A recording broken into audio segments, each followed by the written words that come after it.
Hey everyone, it's Christian, your Vancouver realtor. And the topic in today's video is condo levies and condo fees. And I want to share a little strategy with you for both.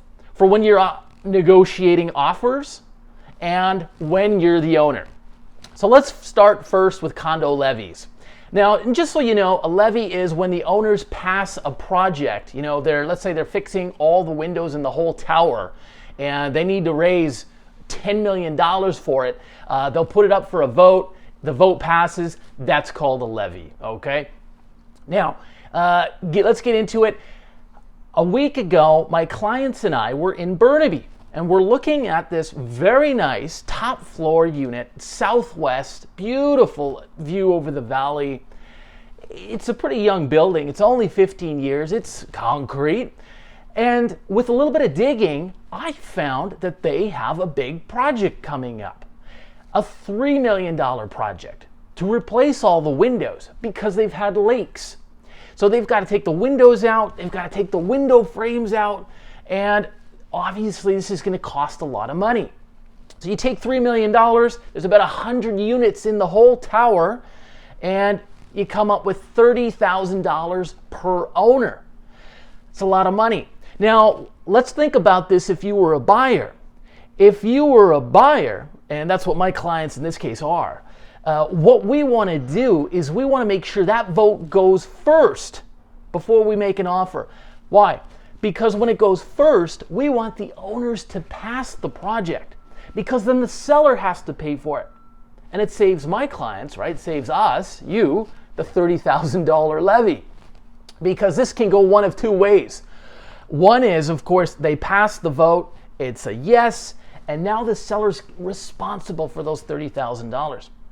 The other way this goes is, imagine we made an offer, or you did, and you have an agreement with the seller, and later this summer, the vote comes up. $30,000 is your price tag, and the strata says no. They get 70% yes, 30% no. That's not enough to meet the threshold, and now the vote gets kicked down the road for another 12 months and comes up next summer. And in that case, you would be unfortunate and you would be on the hook for $30,000.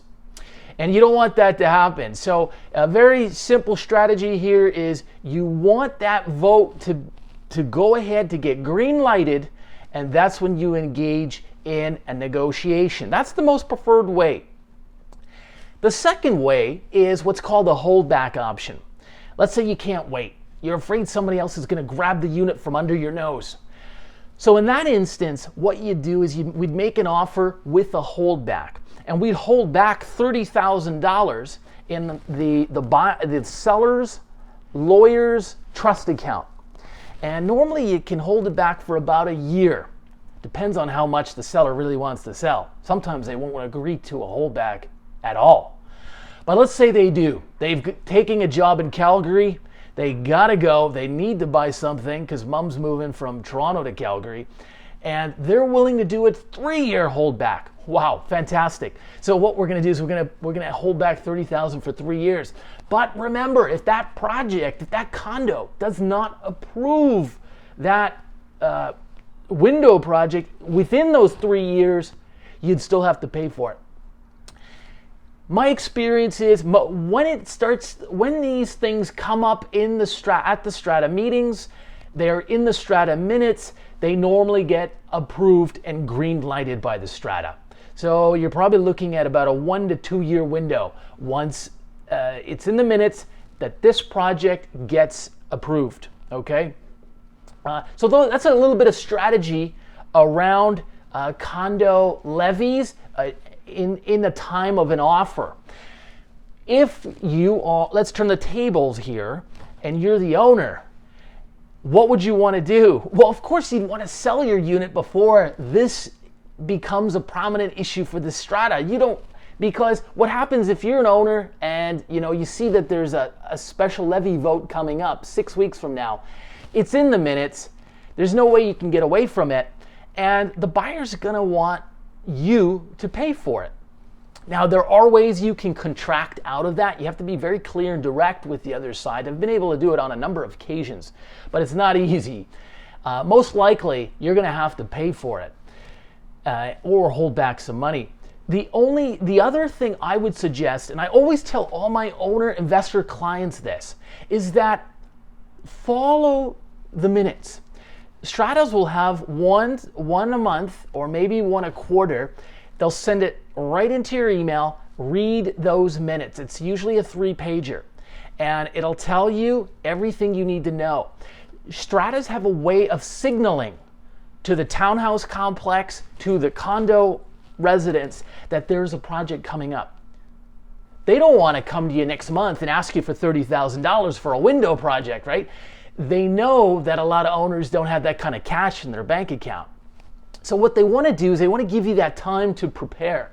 And so they'll signal it through months and often years worth of minutes. You can usually see these kinds of projects coming years in advance. I would say even 2 to 3 years. That's been my experience. And so you can start setting some money aside. But if you really don't want to pay that project, you want to get out 12 months, 18 months ahead of time before they ever schedule a vote. Before they ever schedule a vote, you want to have your place listed and sold. So that's what I would recommend. And just on that point, being a savvy owner investor, go to your AGMs, your annual general meetings. They're only once a year. Nowadays, they do it on Zoom. You don't even have to leave your kitchen. But go to those meetings, and they'll talk about what the complex is going to be doing in the next 3 to 5 years, maintenance-wise, project-wise. And often they'll talk off the record at these meetings, which you'll easily learn. It won't be in the minutes, but you can learn. And especially if it's a smaller strata or it's a self-managed strata, maybe there's only 15 units in this complex. You go to those meetings and you'll learn everything you need to know. You can ask all the questions you want, okay? So that's what I would suggest there. Let's transition to condo fees. Just a few points on condo fees, really important. Let's say you're an owner now, you're an owner investor. My suggestion to you is keep those condo fees low. If you have a project coming up, like a new roof needs to be replaced, you're pulling up the grass and the gardens because they're replacing the membrane on top of the parkade, which is a huge project, millions of dollars, do that through special levies. Here's why. There's 2 reasons. One is you want to make your unit, your townhouse, condo, as attractive, as sellable as possible. And buyers love low maintenance fees. Okay? The second reason is when you are selling your unit, if the strata fees are too high, it'll affect the buyer's borrowing power. They get less money from the bank. The less they get from the bank, the less they can pay you. So you want to keep those maintenance fees as low as possible. I'll just give you a quick example. I own an investment property in Burnaby, and that's what they do there. And I like that about that strata, is we had a window balcony railing project voted on about 18 months ago.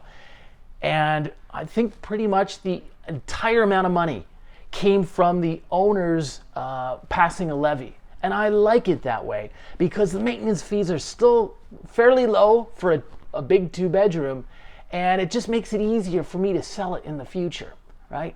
And the buyer has a better buying power, at least on my unit there. That's what I'd suggest for you as well. So those are a few points I just wanted to suggest to you.